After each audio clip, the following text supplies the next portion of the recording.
Shalom, selamat pagi dan salam sejahtera buat Bapak Ibu serta sahabatku yang terkasih dalam Kristus Yesus. Pagi hari ini Jumat 20 Mei 2022, kita kembali lagi bertemu di dalam kanal YouTube HKBP Sukarami untuk sejenak mendengarkan renungan firman Tuhan yang akan menguatkan kita pada satu hari ini. Maka mari kita dengarkan firman Tuhan yang telah ditetapkan hari ini. Firman Tuhan pada hari ini diambil dari 2 Korintus 3 ayat 12. Karena kami mempunyai pengharapan yang demikian, maka kami bertindak dengan penuh keberanian.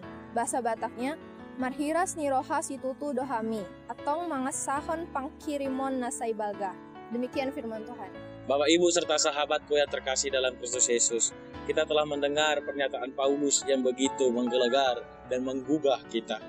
Yang bagaimanapun tentu titik poin dari firman Tuhan saat ini adalah bahwa harapan yang besar menghasilkan keberanian yang besar. Tentu keberanian tanpa harapan itu memang bisa, tetapi tidak akan menjamin sampai kapan keberanian kita itu akan bertahan. Dan harapan, ketika kita berharap tanpa ada berani, itu sama dengan sebuah kesia-siaan. Maka harapan dan keberanian adalah sebuah keselarasan yang diperlukan bagi kita. Karena kita boleh lihat Paulus yang bagaimana dia berharap bahwa Tuhan akan memenuhi akan segala janji-janji yang telah diberikan kepadanya. Tuhan akan membuat hati yang keras menjadi lunak.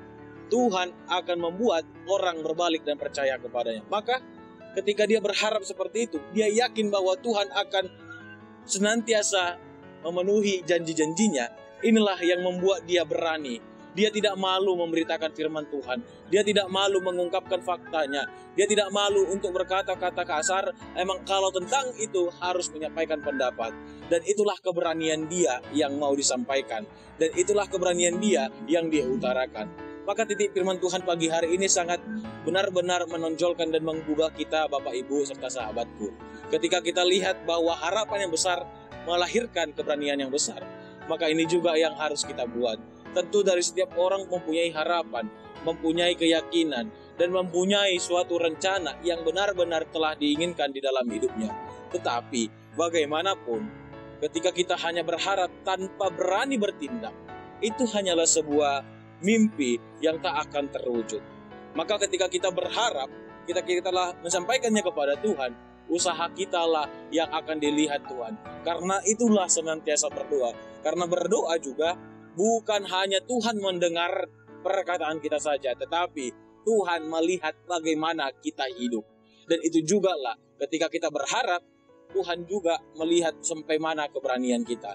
Dan ini juga yang mau dipesankan kepada kita lewat Paulus dan lewat kita juga saat ini Bapak Ibu serta sahabatku. Supaya kita berani berharap dan berani untuk bertindak agar semuanya itu menjadi seimbang. Dan kita boleh lihat bahwa ketika kita berani seperti Paulus, tidak malu untuk memberitakan firman Tuhan, tidak harus berpura-pura untuk menyatakan kesalahan orang atau berpura-pura halus, karena memang itu sebuah kesalahan. Itulah yang menjadi puncak dari bagaimana tindakan kita. Maka firman Tuhan pagi saat ini itu sudah sebenarnya menguatkan kita Bapak Ibu untuk senantiasa berharap yang besar dan berani yang besar juga. Karena berharap yang besar kepada Tuhan dan berani bertindak atas dasar Tuhan, itu yang membuat hidup kita semakin bermakna dan termuliakanlah Allah sepanjang hidup kita. Tuhan memberkati kehidupan kita. Shalom.